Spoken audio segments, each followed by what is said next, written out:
Assalamualaikum warahmatullahi wabarakatuh. Kembali berjumpa dengan saya, Hersu Beno Arif dari Forum News Network. Kisruh di tubuh Persatuan Sepak Bola Seluruh Indonesia atau PSSI pasca tragedi kemanusiaan di Stadion Kanjuruhan Malang itu makin ribet, tapi sekaligus juga makin menarik.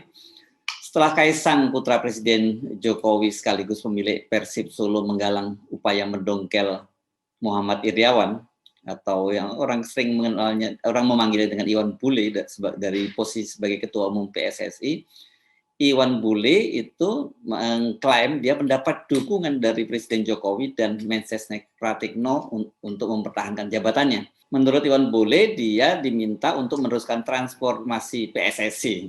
Artinya ini dia tetap didukung sebagai Ketua Umum PSSI. Klaim Iwan Bule itulah yang kemudian dibantah oleh juru bicara Sekretariat Negara.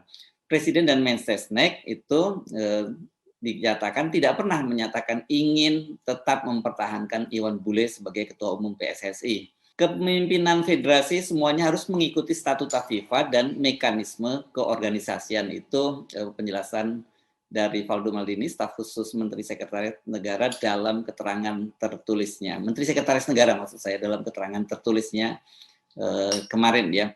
Nah, mana ini yang benar? Sebab setidaknya ada 3 soal ya, atau 3 masalah nih kalau benar klaim Iwan Bule bahwa Presiden dan Mensesnek ingin tetap mempertahankan dia dalam jabatannya. Pertama, jelas itu keterangan dari Iwan Bule itu kalau benar, klaim dari Iwan Bule itu kalau benar itu juga melanggar statuta FIFA.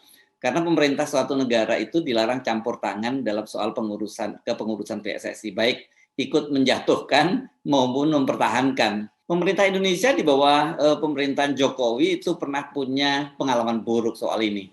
Pada bulan Mei 2015 atau ini kan pada masa awal tahun pertama dan awal masa pemerintahan Jokowi pada periode pertama itu, keanggotaan Indonesia dalam Badan Olahraga Dunia atau FIFA itu dibekukan karena pemerintah melalui Menpora Nahrawi dinilai campur tangan. Pada waktu itu Nahrawi membekukan kepengurusan PSSI.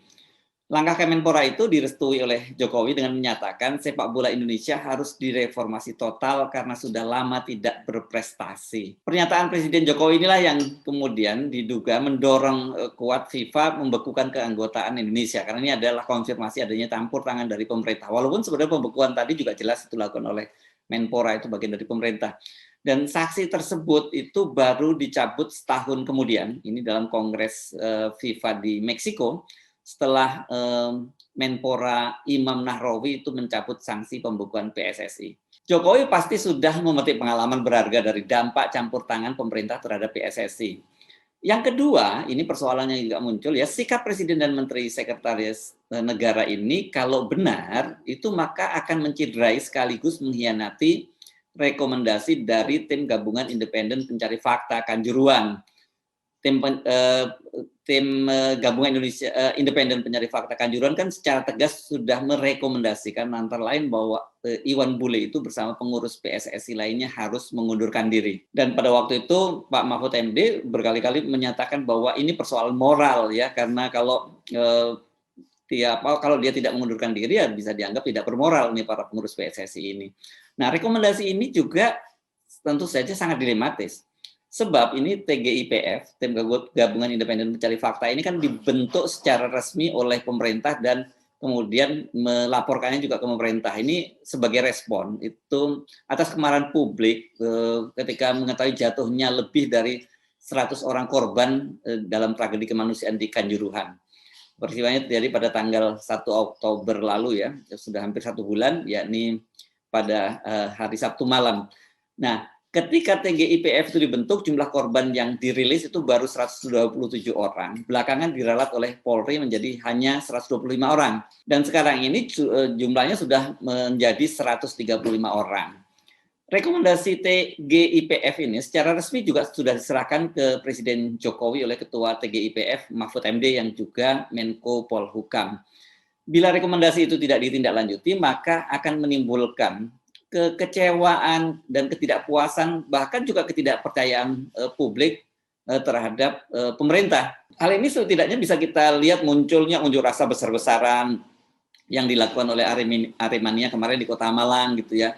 Sementara bila rekomendasi itu dituruti, maka pemerintah itu bisa dikenakan dianggap melanggar statuta FIFA karena pemerintah tidak boleh campur tangan urusan internal. Yang ketiga, yang ini saya kira lebih personal ya, berkaitan dengan gerilya politik yang dilakukan oleh Kaisang Pangarep untuk menggalang dukungan para pemilik klub dan anggota perserikatan melaksanakan KLB atau Kongres Luar Biasa dan mendongkel Muhammad Iryawan itu dari kursi Ketua Umum PSSI. Jadi sangat mengherankan bila tiba-tiba Jokowi dan Mensesnek itu mengambil kebijakan yang berlawanan dengan apa yang dilakukan oleh Kaisang.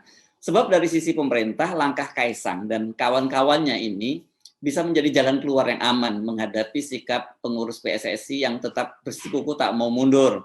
Ini Iwan Bule juga menolak mundur, kata dia bahwa pertanggungjawaban itu tidak harus dengan mundur. Begitu juga pengurus yang lain menyatakan bahwa itu kan hanya rekomendasi. Jadi ya tidak harus diikuti gitu. Para pengurus PSSI ini kalau Anda simak ya pernyataannya mereka bersikukuh bahwa pertanggungjawaban itu tidak harus dalam wujud atau dalam bentuk pengunduran diri. Sementara publik, para pengamat, bahkan kemudian tadi rekomendasi TGIPF itu mendesak mereka untuk mengundurkan diri sebagai bentuk pertanggungjawaban secara moral. Kongres Luar Biasa PSSI itu berdasarkan statuta itu hanya boleh diajukan oleh klub, asosiasi provinsi dan asosiasi lainnya. Nah, sebagai pemilik klub, yakni Persis Solo, Kaisang ini berhak untuk mengajukan KLB dan bisa itu dilakukan kapan saja. Syaratnya dia harus bisa menggalang 50% anggota PSSI atau 2/3 anggota delegasi PSSI. Sebagai putra Presiden Jokowi, tampaknya ini Kaisang tidak akan terlalu kesulitan lah menggalang kekuatan semacam itu. Apalagi kalau kemudian diam-diam ada blessing dari istana ya. Seandainya Kaisang berhasil menggalang dukungan dan Kongres Luar Biasa dilaksanakan, maka setidaknya Kaisang itu kan bisa membantu menyelamatkan wajah pemerintahan Jokowi dan sekaligus menghindarkan pemerintah dari hukuman oleh FIFA. Publik pasti paham langkah Kaisang itu, ya pasti dia berani melangkah itu setidaknya ada restu dari Jokowi. Tapi FIFA tidak bisa menyebut Jokowi campur tangan karena Kaisang adalah pemilik klub. Jadi dia berhak mengajukan usulan KLB dan tidak ada statuta yang dilanggar. Nah, ketika tiba-tiba muncul informasi dari PSSI bahwa Presiden dan Mensesnek ingin tetap mempertahankan Iwan Bule, hal itu tentu saja menjadi kerumitan politik tersendiri bagi pemerintah. Tidak heran kalau kemudian segera ada klarifikasi dari staf khusus Mensesnek tadi ya. Kalau kita telusuri dari pemberitaan media, munculnya informasi pemerintah tetap ingin mempertahankan Iwan Bule itu muncul dari tanya jawab ya, ketika dia kan kemarin hari Rabu dipanggil oleh Mensesnek gitu ya. Dan ketika ditanya apakah dibicarakan soal rekomendasi desakan mundur dari TGIPF, Iwan Bule membantahnya. Oh enggak, kita bicara transformasi sepak bola saja, kemudian yang memperbaiki sepak bola ke depannya. Iwan Bule menyatakan saat ini transformasi sepak bola sedang bekerja. Pernyataan ini kemudian banyak diartikan oleh media dan juga di kalangan internal PSSI bahwa pemerintah tetap mendukung kepemimpinan dari Iwan Bule. Rupanya soal ini sangat mengganggu istana dan muncullah tadi penjelasan dari istana yang terkesan mendua, tidak dalam posisi mempertahankan Iwan Bule dan menyerahkan semuanya sesuai dengan mekanisme statuta FIFA, dan ini kan pernyataan yang terkesan memang main aman. Kalau mempertahankan ini kan jelas akan membuat kecewa bahkan kemarahan dari publik khususnya Aremania, dan sekaligus ini menampar wajah Pak Mahfud MD dan TGIPF yang tegas mendesak Iwan Bule mundur, dan karena itulah makanya harus segera dibantah statement dari Iwan Bule itu.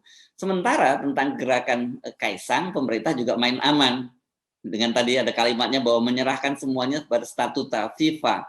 Nah, sekarang kita tinggal tunggu apakah gerakan Kaisang ini terus berlanjut atau terhenti di tengah jalan. Sejauh ini Kaisang sudah melangkah cukup jauh ya dengan agenda Kongres Luar Biasanya itu. Selain menggalang kekuatan klub dan asosiasi, Persis Solo itu juga sudah secara konkret merumuskan ada 6 agenda yang mereka bawa. Yakni poin pertama dan kedua itu Persis menuntut agar pihak yang bertanggung jawab dalam tragedi Kanjuruhan itu diproses secara hukum. Selain itu, Persis juga ingin hak ganti rugi para korban tragedi Kanjuruhan terpenuhi. Poin ketiga dan keempat itu merupakan poin yang ini menarik ya, karena Persis ingin agar kepengurusan PSSI dirombak serupa dengan rekomendasi tim gabungan independen pencari fakta. Poin keempat itu tadi poin ketiga. Sementara poin keempat menyebut bahwa Persis Solo ingin agar Ahmad Hadian Lukita dicopot dari jabatan Direktur Utama PT Liga Baru Indonesia atau PT ILB. Hadian Lukita ini sudah ditetapkan sebagai salah satu dari 6 orang tersangka dan sudah ditahan di rumah tahanan Mapolres Polda Jawa Timur ya. Saya kira jadi soal penonaktifan dia tinggal menunggu waktu saja. Nah, kemudian poin kelima ini Persis juga ingin adanya amandemen statuta PSSI. Jadi Persis menginginkan agar statuta PSSI berpihak pada kepentingan sepak bola nasional. Poin yang keenam ini ditujukan kepada Asosiasi Provinsi PSSI di daerah-daerah. Persis Solo ingin agar Asosiasi Provinsi PSSI memiliki program jelas dalam membangun ekosistem sepak bola di daerah yang dinaunginya. Agak sulit ya kita untuk melepaskan begitu saja keputusan Kaisang ini nantinya. Apakah dia nanti akan terus maju dengan aksinya melakukan kudeta terhadap Iwan Bule, atau dia kemudian mundur di tengah jalan. Semuanya itu pasti erat kaitannya dengan kebijakan Jokowi. Jadi kalau sekarang ada bantahan dari Setnek bahwa mereka ingin mempertahankan Iwan Bule, kalau ternyata kemudian Iwan Bule masih tertahan sebagai ketua umum PSSI dan kemudian Kaisang ternyata juga memutuskan mundur dari gerakannya untuk menggalang KLB, saya kira ya kita bisa mendapatkan konfirmasi bagaimana sesungguhnya sikap dari Presiden Jokowi dalam persoalan kekacauan yang terjadi di tubuh PSSI pasca tragedi Kanjuruhan tadi. Saya Hersubno Arif dari Forum News Network. Sampai jumpa lagi. Wassalamualaikum warahmatullahi wabarakatuh.